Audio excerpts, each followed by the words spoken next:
नमस्कार, मी ॲडव्होकेट परिक्रमा खोत, महाराष्ट्र अंधश्रद्धा निर्मूलन समिती संविधान जागर विभागाची मी राज्य कार्यवाह म्हणून काम बघते। आज आपण इथे या कॉलेजमध्ये टिळक लॉ कॉलेजमध्ये संविधान दिनाच्या निमित्ताने हा कार्यक्रम ऑर्गनाइज केलेला होता आणि तिथे खारघर शाखेच्या वतीनं मला बोलवण्यात आलेलं होतं।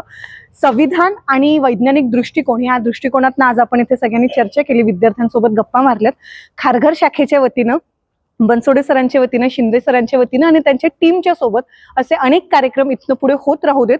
वैज्ञानिक दृष्टिकोनाचा प्रचार प्रसार होत राहण्यासाठी यांच्या सगळ्यांच्या हातून आपण सगळे एकत्र चांगलं काम करूयात, आपण सगळेजण त्याच्यासाठी सोबत राहूयात। याच्या मी शुभेच्छा देते, यासाठी मी शुभेच्छा देते। संविधान दिनाच्या निमित्ताने तुम्हा सर्वांना मनपूर्वक शुभेच्छा देते। धन्यवाद। मित्रांनो, आज आपण टिळक लॉ कॉलेज खारघरला जो कार्यक्रम साजरा केला, संविधान दिन या औचित्याने आपण आज तो साजरा केला आहे। संविधान दिन 26 नोव्हेंबर दिवशी आपण साजरा करतो। त्या अनुषंगाने नवी मुंबईतील राजश्री शाहू महाराज विद्यालय येथे 26 तारखेला 6 ते रात्री 8च्या दरम्यान आपण व्याख्यानाचं आयोजन केलं आहे। विचारवंत चळवळीतले कार्यकर्ते पैगंबर शेख यांच्या मार्गदर्शनाखाली आपण तो कार्यक्रम करत आहोत आणि विषय आहे अंधश्रद्धा निर्मूलन समितीचे संविधान जागराविषयीचे कार्य। त्यामुळे प्रत्येक नवी मुंबईकरांनी या कार्यक्रमाला यावंही या ठिकाणी मी विनंती करतो। 26 नोव्हेंबरला जो संविधान दिवस साजरा करतो, कारण या दिवशी आपण आपलं इंडियन कॉन्स्टिट्यूशन जे आहे ते अडॉप्ट केलं होतं, त्याची आठवण म्हणून आपण प्रत्येक 26 नोव्हेंबरला हा कार्यक्रम करतो। तसंच आजच्या TMV's Lokmanya Tilak law college in collaboration with अंधश्रद्धा निर्मूलन समिती आपण हा कार्यक्रम घेतला। आमच्या कॅम्पसमधल्या सगळ्या शाखेची जी मुलं आहेत, फॅकल्टीज आहेत, त्यांनी हा कार्यक्रमाला उपस्थित होते। सगळ्यात महत्त्वाचा उद्देश याच्यामध्ये असा होता की आपलं इंडियन कॉन्स्टिट्यूशन आपल्याला काय सांगतं, सोबत जे सायंटिफिक टेम्परामेंट आहे, म्हणजे आपल्याला आज जसं समाजामध्ये वेगवेगळ्या गोष्टींनी लोकांना फसवलं जातं किंवा त्यांच्याकडनं पैसा लुबाडला जातो, असं आपण प्रत्येकच दिवशी न्यूजपेपरमध्ये वाचतो।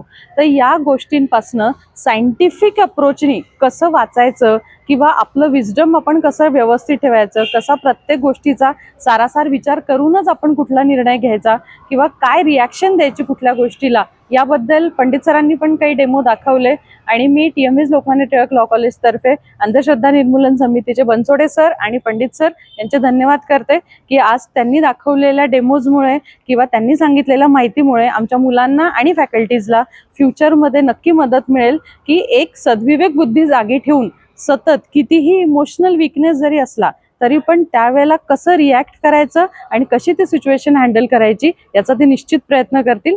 धन्यवाद। Myself, Associate Professor Dr. Gauri Kala, teaching in Tilak Maharashtra Vidyapeeth since last 20 years, since last 10 years, and I have a teaching experience of total 20 years. Today, on the occasion of Constitution Day, as we know, we have adopted our Constitution on 26th of November, 1949. So every year we celebrate Constitution Day in our campus.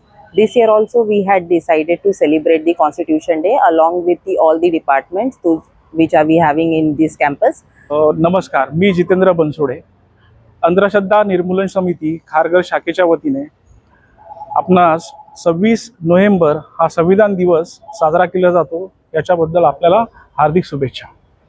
26 November हा नुसता संविधान दिवस नसून संविधान समजून घेणे हे तितकेच गरजेचे आहे हेही दर्शवते।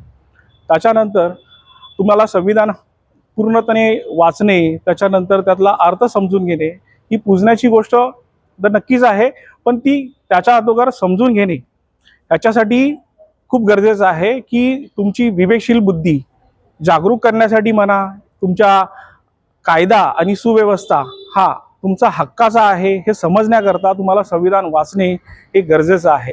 त्यानिमित्ताने आज टिळक कॉलेज या ठिकाणी एक कार्यक्रम आम्ही आयोजित केला होता। त्यानिमित्ताने Badwe madam, principal Badwe madam यांनी खूप सहकार्य केलं, त्यांच्या पूर्ण स्टाफने सर्व सहकार्य केलं, त्यांचे मनपूर्वक आभार मानतो। आमचा कार्यक्रम आम्ही कोणालाही न दुखवता अशाच यशस्वीरित्या पूर्ण करू आणि येणाऱ्या भविष्यात शिवाधार सामाजिक संस्था असो किंवा अंधश्रद्धा निर्मूलन समिती खारघर असो किंवा विश्वभूषण ज्ञान सुविधा प्रतिष्ठान असो, अशा विविध माध्यमातून आपण नक्कीच भेटत राहू आणि सामाजिक कार्य असंच नक्की पुढे नेत राहू. सहकार्य केल्याबद्दल सर्वांचे आपले पुन्हा एकदा पूर्वक धन्यवाद.